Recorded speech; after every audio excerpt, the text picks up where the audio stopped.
Black holes हमेशा जिंदा नहीं रहते। स्टीफन हॉकिंग ने 1974 में दुनिया को हिला कर रख दिया जब उन्होंने कहा ब्लैक होल्स धीरे धीरे इवेपोरेट होते हैं, यानी ब्लैक होल का वजूद वक्त के साथ पिघलता रहता है। इस प्रोसेस को कहते हैं हॉकिंग रेडिएशन। क्वांटम मैकेनिक्स के मुताबिक वैक्यूम एम्प्टी नहीं होता, वहां वर्चुअल पार्टिकल्स पैदा होते और गायब हो जाते हैं। इवेंट होराइजन के बिल्कुल किनारे पर जब एक पार्टिकल अंदर गिरता है और दूसरा बाहर निकल जाता है तो ब्लैक होल का मास कम होता रहता है। बड़े ब्लैक होल्स को खत्म होने में ट्रिलियंस ऑफ ईयर्स लग जाते हैं, मगर स्मॉल या मिनी ब्लैक होल्स वो सेकंड्स में एक्सप्लोड हो जाते हैं। ये रेडिएशन हमें बताती है कि ब्लैक होल्स इमॉर्टल नहीं, ये भी अपनी जिंदगी का आखिरी लम्हा देखते हैं। जब ब्लैक होल वीक होता है तो उसकी ग्रेविटी कम हो जाती है। जितना छोटा होता जाए उतना ही फास्ट इवेपोरेट होना शुरू हो जाता है। आखिरी मोमेंट्स में ब्लैक होल एक पावरफुल गैमा रे एक्सप्लोजन बन जाता है। ये ब्लास्ट इतना स्ट्रांग होता है कि एक प्लैनेट लेवल डिस्ट्रक्शन का सबब बन सकता है। अगर कहीं स्पेस में कोई माइक्रो ब्लैक होल हो तो उसके आखिरी सेकंड्स दुनिया के सबसे ब्राइट एक्सप्लोजन्स में से होंगे। साइंटिफिक टर्म्स में कहें तो ब्लैक होल का death is not silence, it ends with a super bright scream of energy.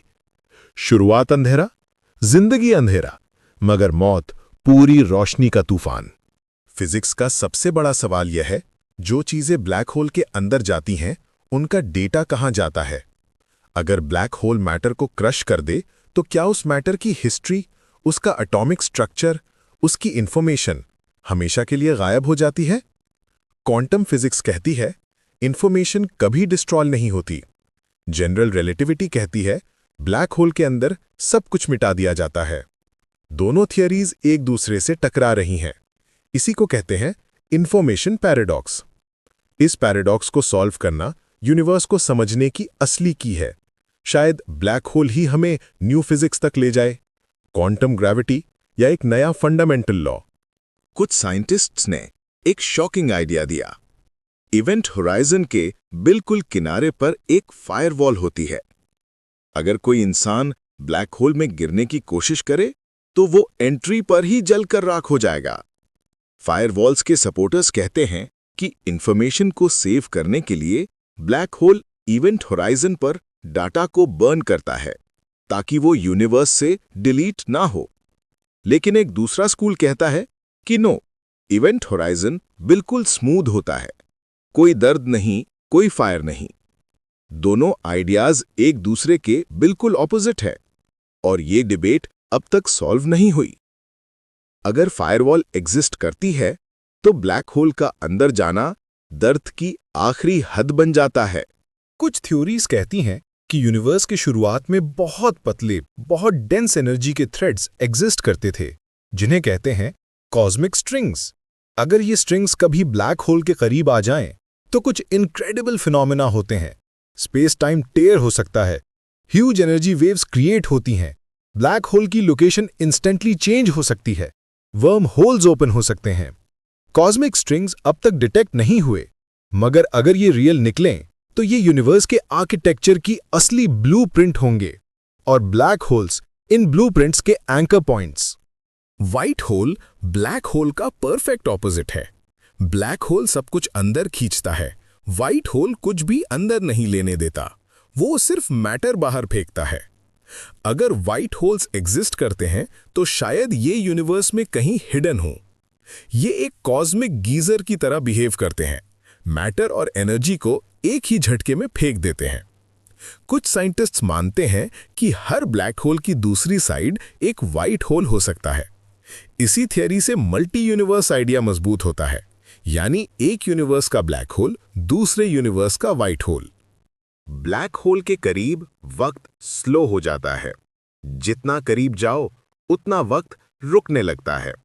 अगर कोई एस्ट्रोनॉट ब्लैक होल के पास 1 घंटा गुजारे तो यूनिवर्स में शायद 10 साल बीत चुके हों। यानी ब्लैक होल एक नेचुरल टाइम मशीन है जो फ्यूचर में ट्रैवल करवा सकता है। अगर हम इस इफेक्ट को कंट्रोल कर लें तो स्पेस मिशंस लाइट स्पीड के बगैर भी पॉसिबल हो सकते हैं। ब्लैक होल का करीब जाना वक्त का कानून तोड़ने के बराबर है। ब्लैक होल्स सिर्फ खाते नहीं, कभी-कभी उल्टी तरफ अल्ट्रा पावरफुल जेट्स भी मारते हैं।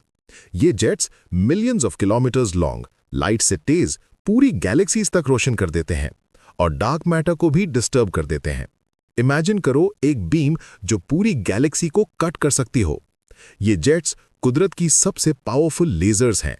इनका source magnetic fields plus rotation plus accretion disc के वायलेंट फोर्सेस।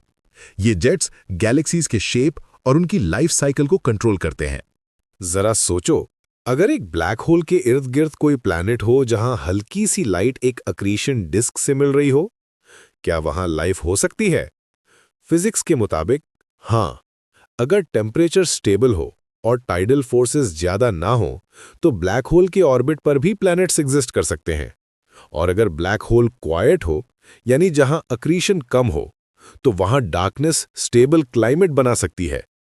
शायद यूनिवर्स की सबसे अजीब लाइफ ब्लैक होल के आसपास जिंदा हो। आज हम ब्लैक होल को मैथमेटिकली समझ सकते हैं, कल हम उनकी शैडोज देख पाएं। लेकिन फ्यूचर में शायद हम ब्लैक होल के अंदर की सिमुलेशंस बना सकें।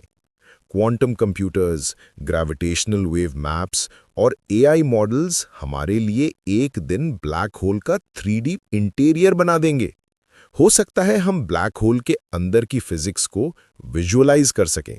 हो सकता है हम जान पाएं कि सिंगुलैरिटी क्या होती है। हो सकता है मल्टीवर्स का राज इन्हीं मॉडल्स में खुल गए। ब्लैक होल सिर्फ मिस्ट्री नहीं, ये इंसानी साइंस का फ्यूचर भी है। ज्यादातर ब्लैक होल स्टैटिक नहीं होते, वो घूमते हैं और उनका स्पिन किसी प्लैनेट या सितारे जैसा स्लो नहीं होता, बल्कि इतना ज्यादा होता है कि वो स्पेस टाइम को मोड़ देते हैं। इमेजिन करो एक ब्लैक होल जो अपनी जगह नहीं घूम रहा, बल्कि अपने आसपास के स्पेस को भी साथ घुमा रहा हो। इस इफेक्ट को कहते हैं फ्रेम ड्रैगिंग। अगर कोई स्पेसक्राफ्ट इसके करीब आए तो उसका रास्ता ट्विस्ट हो जाएगा, जैसे कोई इनविजिबल फोर्स उसे घुमा रही हो। Rapid spinning black holes energy factories होते हैं। ये अक्रीशन डिस्क को और ज्यादा हीट कर देते हैं और जेट्स को और पावरफुल बना देते हैं। जितनी तेज रोटेशन, उतनी स्ट्रॉन्ग कुवत, उतना ही गहरा राज।